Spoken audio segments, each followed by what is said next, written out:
What's up, guys and gals? Welcome back to the Nerd Castle for the next episode of Dead State. I look forward to getting into this. I really enjoy my Dead State days. It's one of the games that I really look forward to.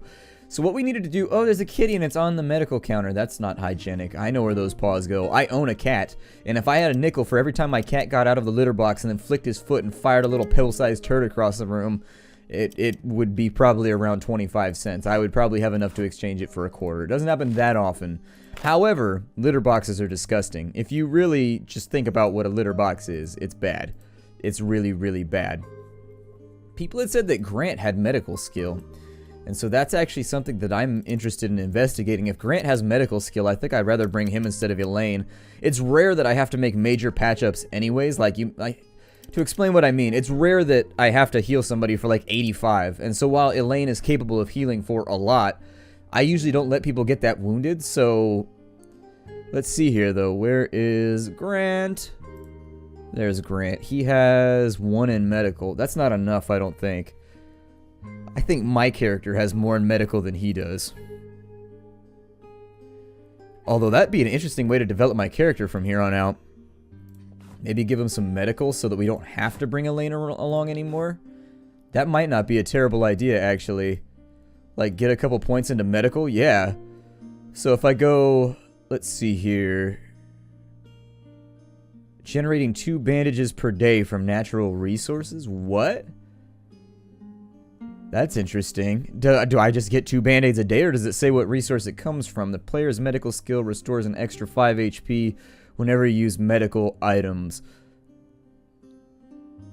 Yeah, just go with paramedic, I guess, and I'll just leave that as it is. With 3 medical skill, he should be able to heal okay. And then what we'll do is we'll swap out Elaine, because she's not that great of a combatant anyways, and if I can bring somebody else with me who's like better at it, I would rather do that. Be it Joel or Grant or any of the other characters who seem to have a very good proficiency for being out and around. Jody Hopkins doesn't like to go out. I mean, it makes room for lightning if we wanted to bring the dog along, but our enemies are becoming so like armored at this point that I'm a little bit worried about distributing gear in that fashion. I guess I'll give... Let's just move everything over real fast, and once I've moved everything over, we'll start thinking about who's going to get some of this upgraded gear. Wow, that thing is hardcore. It's pretty good. It's got a high critical chance, too. Yeah, 10%, not counting anything else, and a 50-50 to counter and bleed. The counter is what you actually want to watch out for right there. The counter is really good. So who else did I have in my group? I had... Mark Corbeau isn't he the cook? I think Corbeau's the cook. Let's see here. Bud Larson. I like Bud. I like Bud a lot, and I'm not making a weed joke right now, but seriously, Bud's a good character. I might actually swap him back in. But our carrying capacity is severely lacking right now, and I'd like to have one more character who's extra strong that can bring things along with us. So since we're not gonna... Let's take all that... Oh, that's Vic. My bad. I'm doing dumb stuff right here. Okay, so... The first thing that I want to do is let's take a look with Tweedletime and see if finally we've got something better than the Ballistic Vest, because we got the Ballistic Vest really early on in the game, and if you can stack up your other resistances, it actually does a really great job at keeping you safe. Like between a shield, this arm guard, and the helmet, we've got a little bit of defense for everything, and I like that. On this side, we need the reinforced leather armor was what I was looking for. So this gives you 20% bite resist, but nothing else. Oh, it's not actually... Okay, so it's a reinforced jacket in the sense that... Okay, I get what they mean. So let me take that real fast. I'm going to throw that on Tweedletime, so I can now heal with him. I might have a conflicting interest right now with Tweedletime, because obviously he's in combat a lot of the time, so I don't want him to be healing. But I think this might work out for us. I think it might. So let's refill that real fast. We'll throw the band-aids back out and into there. And so now we can actually take Elaine out of our group, because I don't think she enjoys going out anyways, so... A tactical arm guard. Let's compare that with the... I'm clicking on the wrong tab. That's the problem. See, my clickery is way off. Let's see here. So that helmet, I get 5 ballistic, 10 bludgeoning, and 10 piercing. You get 20 fire, and 5 ballistic. So the ballistic remains the same, but we readjust our piercing resist, it looks like, for fire resist. That's not that good. I think I would rather keep the helmet until we know about a fire-related hazard, I guess. Although I suppose if you think about it, it might be too late by the time we figure it out. What does that do for me? 5 bludgeoning, 5 bite, and 5 piercing. This does 5 piercing. and 15% bite, so I lose a little bit of bludgeoning resistance. I kind of like his gear as it stands right now. I think I'm inclined to probably throw this gear on other people who don't have it yet, so I think that's probably what I will do. Let me make sure that I'm clearing out inventories, though, because I always forget. Elaine's still... Oh, I didn't get the right kit out. Well, that sucks. Here, take that helmet. I don't know, give her that one or something. I'm sure it'll work out okay. She'll look a little goofy for a while, but what are you gonna do? Frankly, I feel like the reinforced vest actually looks like it only gives you bite resist. That needs a buff if it's considered to be better than the leather. Well, maybe it's a reinforced one of these right here. It looks like the riding leathers, that's the problem. So I guess it's an upgraded version of this, not an upgraded version of this. So that's why it explains the discrepancy between the resists. Alright, well, I don't know who I want to bring with me on the next adventure. I haven't really decided. Who's Todd? Oh, yeah, that's right, he's the priest. Melina and Oscar Guzman, Bud Larson. I think Bud might be who I bring along. Bud is a pretty good fighter. He's useful in multiple situations. And I think I could swap in. I think I had Bud on... Maybe I had Bud on defense, possibly? I don't know. Let's just bring Grant for right now. And then we'll figure things out at the end of the day, I suppose. Let's see here. Or after we take him out for a run, I mean. If we don't like the way he performs over the next couple episodes, we can switch it around. That's one of the nice things about this game, is that by no means are you locked into like a prescribed party that you don't know what to do with. I would like the extra shooting skill, though. Being able to have 3 people that can shoot is kind of a big deal. So let's bring... I'm going to have Bud instead. I'm going to bring Bud instead. Even though I think Grant is a little bit better of a character, I'm going to bring Bud because I like the fact that we can bring 3 guns into a fight. And I think he's got a way better shooting skill than... A shooting skrill? It's like when you've got Skrillex and he's shooting. Like, wah, wah, wah, wah, puck, puck, wah, wah, wah, wah, but. I don't know. I think Skrillex would sabotage his career quite resoundingly if he shot at the crowd. I do not think that would make people want to come to the show anymore. Let's put this over here. Note to self, don't shoot crowd. Oh my god, things that are funny to me shouldn't be funny to me, and yet they are, like every time. We've got a wrist guard. That looks like... Yeah, it looks like I have one of those for my carpal tunnel when it flares up. It looks like they just took the plastic lining out of one of those, like, emergency braces or what. Actually, we have these right here. I think these are better. Yeah, they are. They're way better. Let's take that right there. Alright, so now we're all squared away. For his extra item, obviously we want to bring along epinephrine pens. So if we can get the EpiPens in here, I would prefer it. I assume these are EpiPens. I don't know, they're adrenaline shots. Is epinephrine adrenaline? I'm pretty sure that if you're going into anaphylactic shock, they hit you with epinephrine, and it jumpstarts your heart and makes you be like, woo! I remember seeing that. What show did I see that in? I think that was in Peep Show. I think they stabbed Jeremy with an EpiPen or something like that because he lies and says he's allergic to something during a date so he can get laid. And then he starts to... I forget what happens. He pretends like he had something no, that's what it was. So he says he's allergic to peanuts or something, and then later on he eats candy out of a bowl on somebody's like coffee table in their living room after they get home from the date. And the girl's like, Jeremy, you're allergic to peanuts. And a guy runs in the back room and stabs him with epinephrine, and he's like, ah! Like running around the house all right. I love Peep Show. It's one of my favorite shows of all time. Like, it is one of the UK's great contributions to television. It's probably one of the funniest shows ever made. No joke. If you haven't watched Peep Show, you owe it to yourself. The first season starts out a little bit slow, but by the end of the first season, every single episode is like laugh out loud, like crying funny. Like some of the storylines they thought up. There's an episode where they do mushrooms. Like they do mushrooms, but then one of them gets diarrhea while they're on mushrooms. It's the funniest episode of any TV show I've ever seen. And it's like the perfect mix of sophisticated humor and just like potty humor. Like it's both. It's more sophisticated humor than anything, because I think most UK shows try to stay away from like the bottom denominator. But at the same time, like if you don't like sophisticated like history related jokes, then you just ignore Mark and all of his jokes, and you just pay attention to Jeremy, because all of Jeremy's jokes are like drug-related fart humor.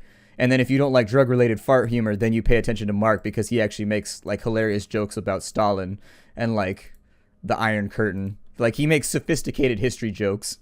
Anyways, I think that I would like to, now that we're off the subject, but yeah, I highly recommend Peep Show. I can't recommend it highly enough. I was on a train watching it one time when I was on the way somewhere, and seriously, people were like moving seats away from me because I was laughing so hard. I was like drooling on myself. It was It got embarrassing. It was funny though. It's a really, really good show. And every now and again I watch it over again just to like remind myself how good of a show it is. I need to restock everybody's ammo right now. So if Bud's coming with me, oh, he's got bullets, he'll be fine. If Paul is coming, how are his bullets looking? I think we might have enough right now. We have 47 6.2s. I think it's time then to actually bring an assault weapon along. How's that sound? Let's bring the AK. It holds 30 rounds, so we can't really reload it. It looks like it does 25 to 50. Weirdly enough, it does less damage than the lever action rifle. I have a hard time believing a 38 will do more damage than a 7.62. I have a real hard time believing that. Like, for some reason, a 38 just doesn't invoke that fear in my mind that a 7.62 does. A 7.62 is like a military-grade round.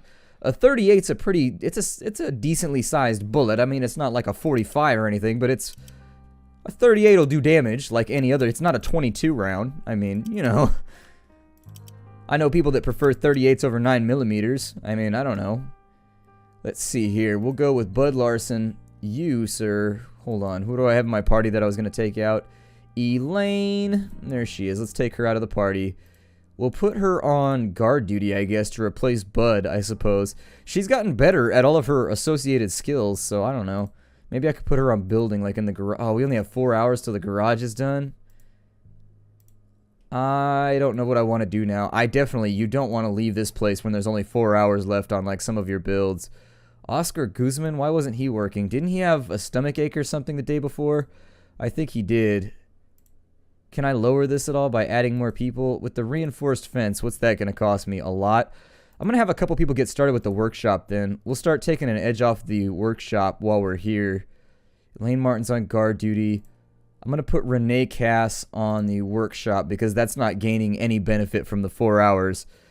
And from there, Ryan Michael still has 24. Okay, so he has 10 days left until Michiru is done with her English speaking tutorial. Guard duty for Lightning. We've got... Where is Grant at? What did I do with Grant? He's working on the garage. Put him on...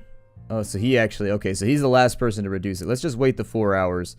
So we'll go a 4-hour wait right there. No, not 12. I pushed the 4 on my keyboard.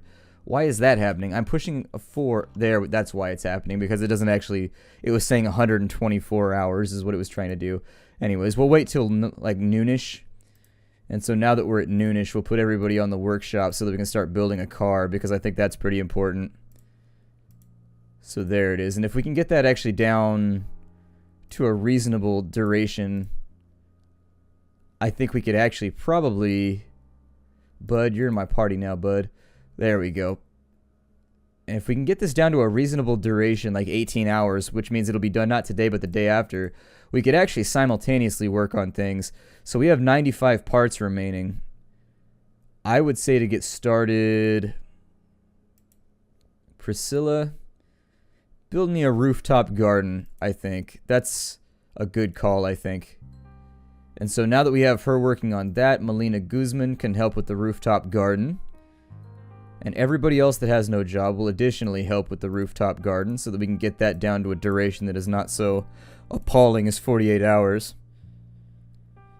Jody can't work on that, so we'll put Jody on the workshop, I guess. Grant White, put him on the rooftop garden as well. There we go. So now we have 2 simultaneous projects running, and I'm happy about it. I like the fact that we managed to get things sort of squared away in that regard. Did the cat change positions? Oh yeah, the cat's sleeping face down.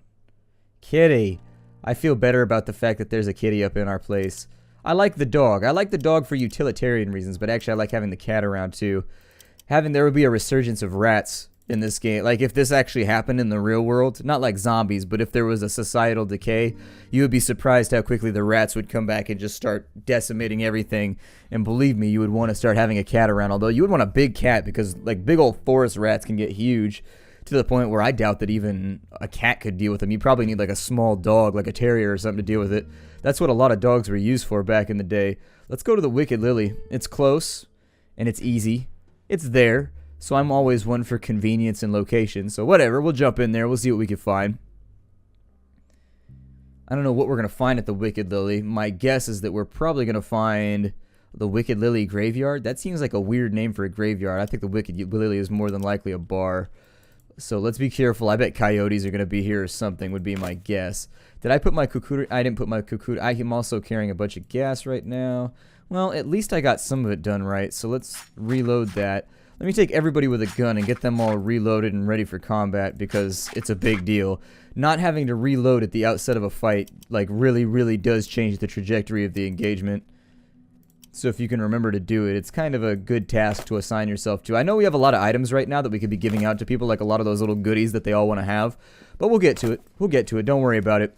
I took 2 days off before the recording of these last couple episodes, and I'm going to be honest with you. I'm just looking for things to talk about right now because the stuff we're doing in-game is fairly rudimentary. It's the same thing we have been doing. I took a couple days off. I don't do that very often. Usually I have like large gaps. I like my job, and so I don't mind working like 14 days in a row. And so what ends up happening a lot of the time is I get myself into trouble because I work too many days in a row, and then my family's like, you need to take it easier. I can tell you're stressed. And so I'm like, but like it's a weird type of stress. It's a pleasurable stress. It's a stress that reminds me that I'm doing something that I love for a living, you know? And so I don't really register it as being a problematic stress. Took a couple days off though, and I'm glad. I feel like my commentary is more on point right now. Before I took my couple days off, I took my little vacay, my little holiday for the weekend. I felt like my commentary was just like off. I wasn't happy with the episodes I was recording. And I think that's what it was. I think it was burnout or something. I think I'm just glad that the Wicked Lily, it's either a tattoo parlor or a bar. One or the other. Look at that signboard. Also, it might be a witchcraft shop. Maybe. Although the witchcraft shop seems unlikely. I doubt we're going to have any. Should I kick in the door right here? Yeah, let's kick in the door on this side real fast. I wonder if I have anybody in my group that's a mechanic right now. I should have a lot of lockpicks. I should probably start using them. Sorry about that, everybody. Game crashed on me. I've been having crash problems recently. Like, I don't know if it's just because they patched some stuff up. The devs have said on the forums that they're firefighting right now, like they found some kind of problem in the code. But I don't think it's related to the crashes. But anyways, all these buildings aren't going to be looted now because the game auto-saves when you enter a zone. I'm actually really happy they added the auto-save. When the game first came out, there was no auto-save. And so you would find yourself in these weird situations where the game would crash. I accidentally hit the space bar right there. Nothing happened. I would find myself in these weird situations where I would accidentally, forget to save for like an hour or two, and then the game would crash and you would lose all your progress, and it was infuriating. I used to hate it when that would happen. Especially back in like the PlayStation days, stuff like that. Let's see. Okay, so the Wicked Lily. This is what we were working on. Back on point. We were working on the Wicked Lily. I'll loot these after the episode because you already know what's in there, and I'm kind of just trying to recover from the game going down on me. Anyways, not nearly as happy as it normally. Never mind. Not gonna make a going down on me joke. Not gonna make that joke. I'm not. It's outside the tenor of this channel. And I might as well make the joke because I point it out whenever I do stuff like that. Frankly, if this was an R-rated channel, I would have so much more material. Like, seriously, it would be so much easier for me to make jokes. But you know what? There's something about just kind of like keeping it classy. Because I know I feel bad. I know there's kids around is the thing. There's a bunch of murdered people in here. I need to be very careful about this. I don't know. I know that I have, like, kids up in my channel. Like, I've had people, like, email me and be like, yeah, me and my 8-year-old enjoy watching your videos because they're clean enough to where I don't have to explain something every 5 minutes. And it's like every time I make, like, an off-color joke now, I remember that and I feel guilty. And I'm just like, oh, I feel like I've let somebody down. It's weird, though, because my humor is almost entirely off-color in real life. So it's weird that I have, like, this switch in my head now after LPing for 2 years where I just, like, shut myself off. I rarely swear in my LPs to the extent where I have to do edits afterwards. And I mean, just, like, I'll say, like, shit every now and again. But, like, stay back. I have a gun. God, I don't even know if you're real, if it's just another nightmare. But stay away from me. It's okay, friend. We're not here to hurt you. What's your name? I'm Amy. Amy Cisco. That's A-Y-M-E-E, not A-Y-M-Y. This is, or was, the Wicked Lily. I owned it with my boyfriend, Dustin. We holed up here when shit went south. Thought things would change. Is that your boyfriend in the other room? It doesn't look like he made it out. It's okay, keep talking. Dustin and I, we hid here, watched things go to shit, and waited for the revolution.